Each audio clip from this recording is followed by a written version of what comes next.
Olá, eu sou o Giovanni de Souza. Hoje é 1º de outubro de 2021, são 22 horas e 20 minutos. Lição número 8 da classe de juvenis. A graça de Deus. Você sabe qual é a diferença entre graça e misericórdia? Fique aqui comigo que já eu te digo qual é a diferença entre graça e misericórdia.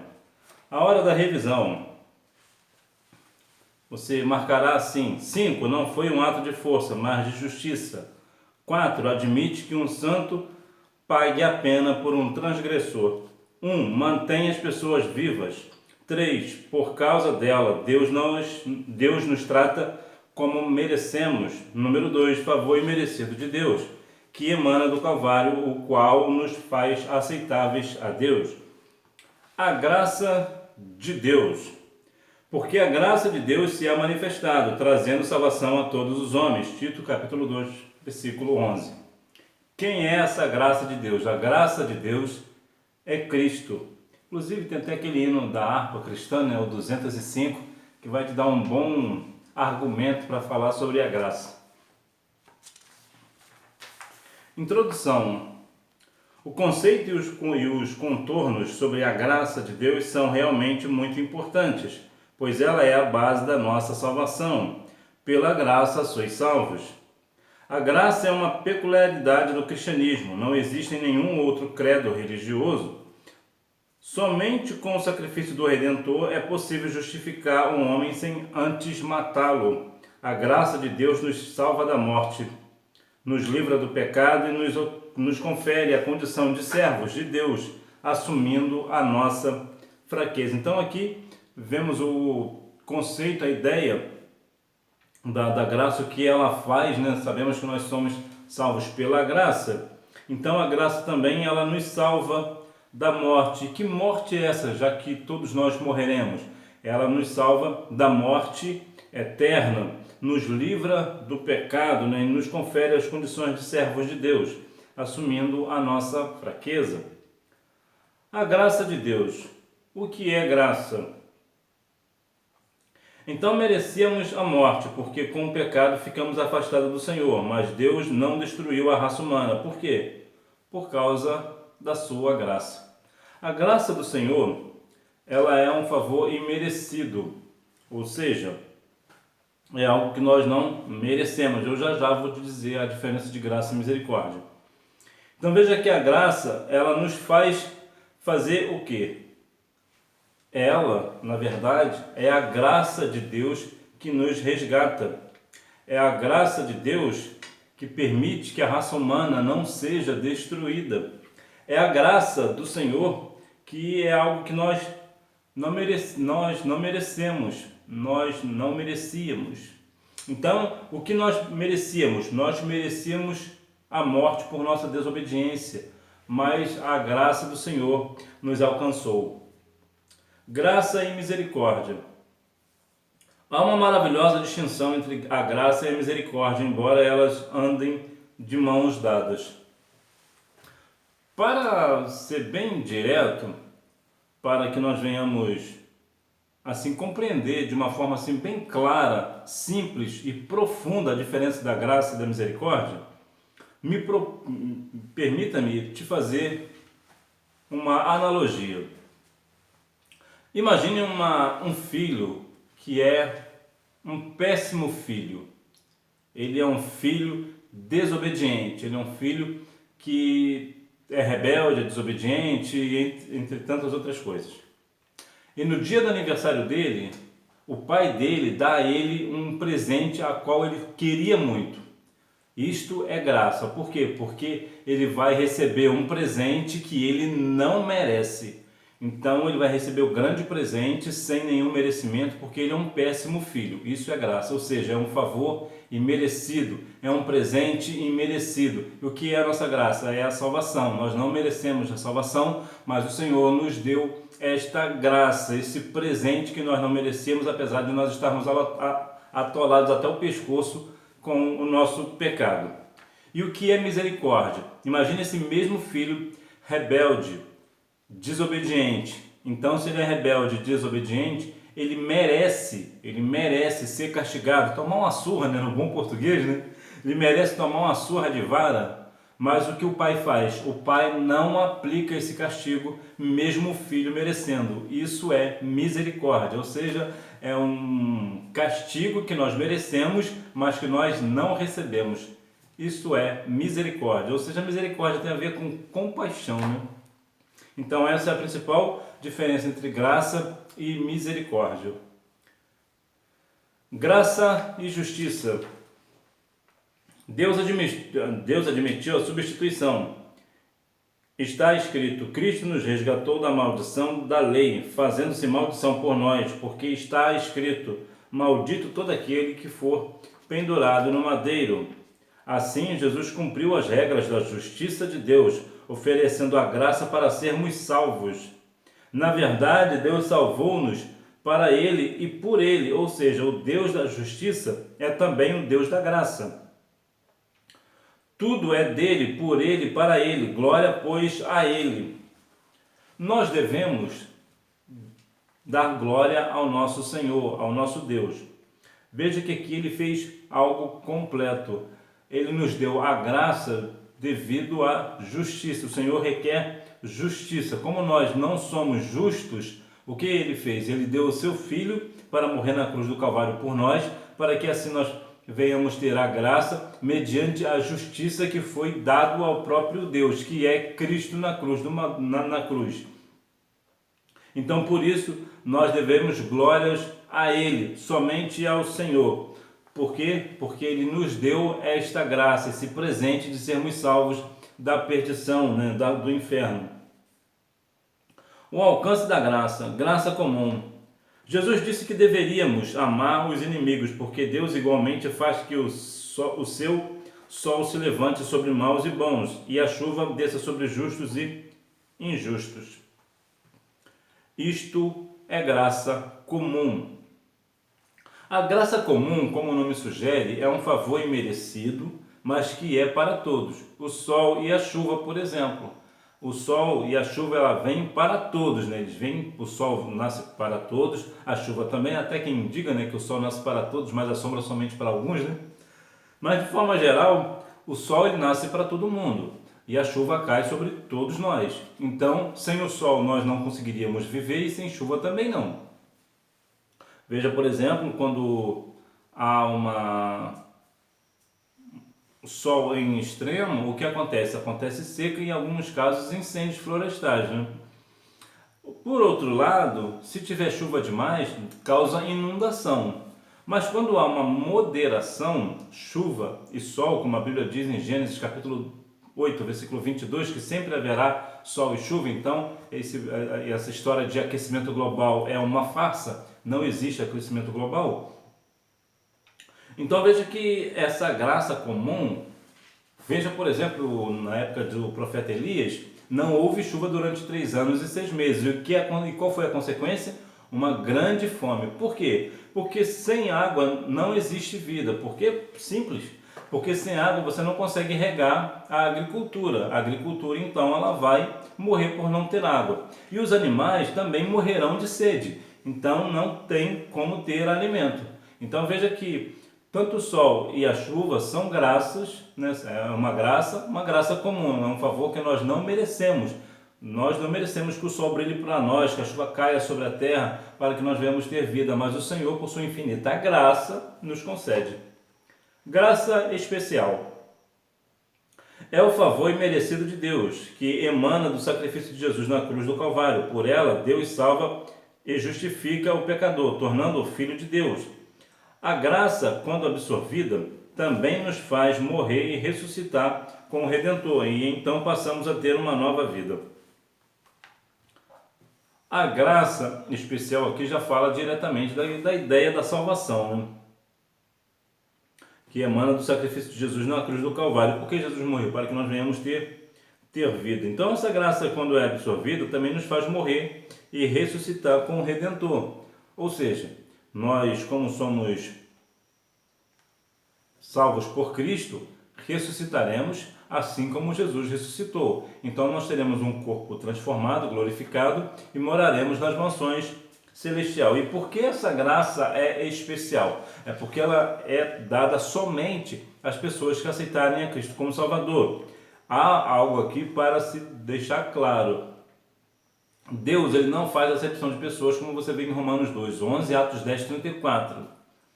No entanto, nem todas as pessoas aceitam a Cristo como Salvador, mas todos aqueles que o recebem como Salvador recebem essa graça especial. Algo também muito peculiar em João capítulo 1, versículo 12, que somente as pessoas que aceitam a Cristo como Salvador são chamados de filhos de Deus. Em outras palavras, quem não é cristão, quem não aceita Cristo como Salvador, nós não devemos chamar de irmão ou de irmãs. Podemos chamar de amigos, né? Mas não de irmãos. Por quê? Porque não professam a mesma fé. Isso com base em João 1:12. Somente os filhos de Deus, quem são? Todos nós somos filhos de Deus? Não, somente os salvos na pessoa de Cristo. Os demais são feituras, né? São criaturas do Senhor. Mas, mais uma vez, a graça especial ela é dada, ela tem esse nome de ser especial justamente por ser aquela graça que vai dar à pessoa a salvação eterna. Os grandes dilemas. Mas, mais uma vez, é bom deixar claro que o Senhor, ele não predestina um para a salvação e outro para a perdição. A verdade é que todo aquele que nele crê vai ter a vida eterna. Como Deus é presciente, onisciente, onipresente, onipotente, ele sabe de todas as coisas. Então ele sabe quem aceitará e quem o rejeitará. Mas Deus não faz acepção de pessoas. Os grandes dilemas. A grande e aparente contradição. A Bíblia diz que Deus odeia o fato de um culpado ser declarado inocente. Como então pode perdoar o pecador? A graça salva o arrependido da justiça? A situação jurídica do homem sem o sacrifício de Jesus seria terrível. A morte fulminaria o pecador instantaneamente, assim como Deus é justo, ele não poderia simplesmente perdoar o ímpio. Ele precisava satisfazer antes sua justiça. Está escrito que Cristo padeceu uma vez pelos pecados, o justo pelos injustos, para levar-nos a Deus, mortificado na verdade na carne, mas vivificado pelo Espírito. Quem, além do Deus encarnado, poderia suportar a sua ira? Deus esmagou a si próprio por causa do pecado. Veja que interessante. Deus deu seu único filho na cruz do Calvário para este ser esmagado, né? Ser pregado, crucificado, ou seja, esmagado aqui é mais uma questão simbólica, né? No sentido figurado. Mas veja que o Senhor foi moído, né? Por nossas transgressões, ou seja, Deus, é como se Deus tivesse matado a sua essência, uma vez que Jesus também disse em João 10:30 que ele e o Pai são um. Então veja que Deus esmagou a si próprio por causa do pecado, ou seja, Deus se esmagou, Deus sofreu o mesmo que nós na cruz do Calvário, para que nós venhamos, para que na verdade fosse satisfeita, né, a justiça de Deus, para que assim o homem não venha a ter uma morte eterna, e sim uma vida eterna. Um questionamento. Ele era o único inocente entre todos os homens de todos os tempos. A justiça de Deus exigia o sacrifício de um homem perfeito e puro para apaziguar a ira santa de Deus. Esse era o preço da redenção. Então veja que para que nós vemos a nossa redenção, veio somente e unicamente por isso, porque Cristo, ele era inocente. O Senhor Jesus, ele era puro, não tinha pecado. Então ele, sendo como Deus, na verdade, como eu falei anteriormente, ele é Deus, somente ele poderia apaziguar a ira do Pai. Por quê? Devido ao sacrifício da humanidade. O Senhor, Deus, precisava satisfazer a sua justiça e também até a sua ira, né? O Senhor estava irado e muitas das vezes acredito até que ainda continua, né? Devido ao mundo pecaminoso em qual nós vivemos. Vivendo o tempo da graça. Graça, onde é encontrada? Se alguém buscar os dogmas de quaisquer outras religiões, encontrará sempre uma relação de mérito para se conseguir bênçãos. No cristianismo, porém, a salvação é dada gratuitamente, isto é, não pelas obras, para que ninguém se glorie.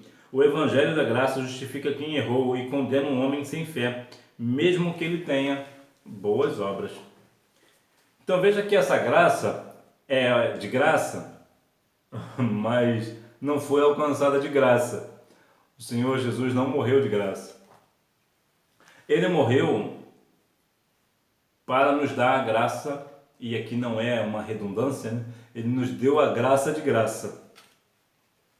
Veja que, por que isso? Você não pode chegar, eu não posso chegar para alguém e dizer, quanto custa a graça? Eu quero pagar pela graça. Não, eu não tenho como pagar pela graça, você não tem como pagar pela graça, nós não temos como pagar por esta imensurável graça. A graça ela é dada de graça, porque o Senhor Jesus verteu o seu sangue na cruz do Calvário para que eu e você tenhamos a vida eterna. Então ela não pode ser comprada, é o sangue de Cristo que nos comprou, é o sangue de Cristo que nos lavou e nos purificou. Então o Senhor Jesus, nós não podemos chegar para Cristo e dizer quanto que custa a graça.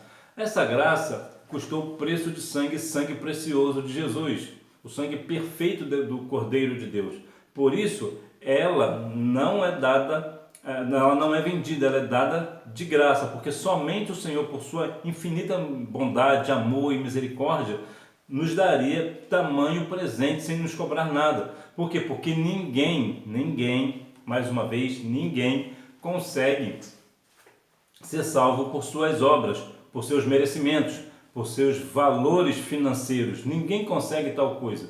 Somente o Senhor concede a nós de graça, porque o seu Filho Jesus morreu na cruz do Calvário por nós. E por que ninguém consegue pelas obras? Para que ninguém se glorie, para que ninguém venha falar, eu sou melhor do que alguém porque as minhas obras são melhores. Por isso, o Evangelho da Graça e da Justiça, o Evangelho da Graça justifica quem errou e condena um homem sem fé. Então veja que mesmo um homem que errou, ele consegue ter essa graça, ele consegue ser salvo da perdição eterna, mas o homem sem fé, ele se perde mesmo ele tendo boas obras. É claro que a boa obra em si, ela não se perde, não é ruim. Alguém que fez algo extraordinário, uma boa obra, essa boa obra não vai se perder aqui na terra, mas ela não dará a esta pessoa salvação. Por outro lado, a pessoa que é salva na pessoa de Cristo, ela pratica boas obras. Aí sim, a pessoa salva, pratica boas obras, aí essa boa obra ela terá tanto efeito aqui na terra, né, não perderá o seu valor aqui na terra, e nem nos céus. Nos céus ela também será recompensada, como Jesus disse, que o galardão está na mão dele para dar segundo as nossas obras. Graça existe desde quando? Sem a graça, Adão e Eva teriam sido mortos instantaneamente no Éden, após a queda. Sob esse prisma, pode-se dizer que a existência é um milagre, um ato redentor. Dessa forma, tudo que existe é um resultado da graça. A graça, portanto, é anterior à queda e também à criação. Então a graça ela não veio, como muitas pessoas acreditam, no Novo Testamento, ou como eu gosto de dizer, no Segundo Testamento. Não veio depois que Jesus morreu, ela já existia. A diferença é que no Primeiro Testamento, lá no Gênesis, aqui com a questão de Adão e Eva, a graça ainda não tinha sido revelada como pessoa. Ali a graça se revelou na ideia de Deus não ter fulminado Adão e Eva por sua desobediência. Aquilo ali era graça. No entanto, no Segundo Testamento, o Senhor Jesus veio ao mundo, se fez carne, habitou entre nós, e Jesus é a nossa graça, é a graça de Deus revelada. Então, a graça, na verdade, então, ela sempre existiu, desde a criação, né? Na verdade, aqui é anterior à queda e também da criação, né? Antes da criação, a graça já existia, mas ela se manifestou em pessoa quando Cristo veio ao mundo. Por quê? Porque Jesus é a graça de Deus revelada. E agora, como viveremos? Paulo fez essa pergunta e ele mesmo ofereceu a resposta em Romanos 6,12, ou melhor, Romanos 6, 1 e 2. Devemos sempre escolher o bem, usar o dom da graça a favor do plano de Deus e não o contrário. a favor do reino, a favor da vida, a favor das pessoas, a favor da família, a favor da igreja. Esse é o projeto daquele que criou todas as coisas e as sustenta. Olha que como viveremos? Usar o dom da graça a favor do plano de Deus e não ao contrário. Algumas pessoas equivocadamente tentam fazer com que a graça não seja de graça, seja paga. E quando alguém acontece essas coisas, a gente já vê que é uma pessoa que não conhece a palavra, que não vive a palavra, que não pratica a palavra do Senhor, ou que não entendeu a palavra. Porque, na bem da verdade, está agindo de má fé. Por quê? Porque a graça do Senhor, ela vem de graça. Então, se alguém chega para você e diz, para você alcançar a salvação, você precisa fazer isso ou fazer aquilo, e te dá uns rituais, ou talvez algum valor financeiro que você precisa pagar, então você vê que isso aí não é uma igreja autêntica. Por quê? Porque a graça, ela vem de graça, mais uma vez, ela é de graça. A graça é dada para todo aquele que crê em Cristo. Por quê? Porque Jesus é a graça de Deus revelada, é através de Cristo que nós somos salvos, não por nossas obras, para que ninguém se glorie. Então, muitas das vezes as pessoas, ao invés de usar, os líderes, pastores, ao invés de usar esse ato da graça para que as pessoas vivam melhor e conheçam a graça e assim sejam salvas do inferno, acabam usando essa graça em favor próprio, né? Então, isto é um grande perigo, até porque essa pessoa vive assim, ela certamente padecerá na eternidade no inferno. Para concluir, como vimos, a humanidade, pela sua rebeldia, deveria, com base no rigor da lei de Deus, ser punida com o extermínio, isto é, deixar de existir. Deus, porém, nos perdoou graciosamente por nosso pecado indesculpável. Essa noção deve permear todo o nosso relacionamento com o Criador. Jesus disse a Paulo que a graça era tudo do que ele precisava. Minha graça te basta, né? Porque meu amor se aperfeiçoa na fraqueza. E aqui é bom deixar claro que a Bíblia fala fraqueza e não doença, né? Que presente extraordinário! Em gratidão a Deus por tão grande amor, devemos usar o dom da vida para servi-lo. Então, que nós venhamos glorificar e exaltar o nosso Deus através da nossa vida, pela graça que Ele nos concedeu, um favor imerecido, algo que nós não merecíamos.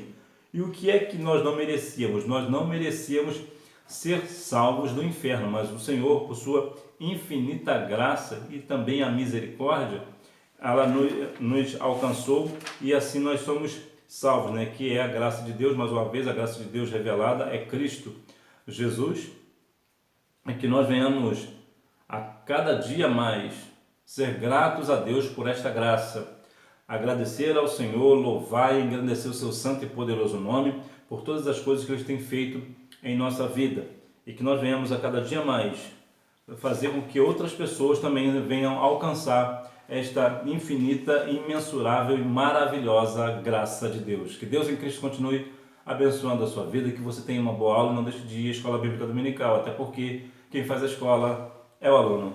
Tchau!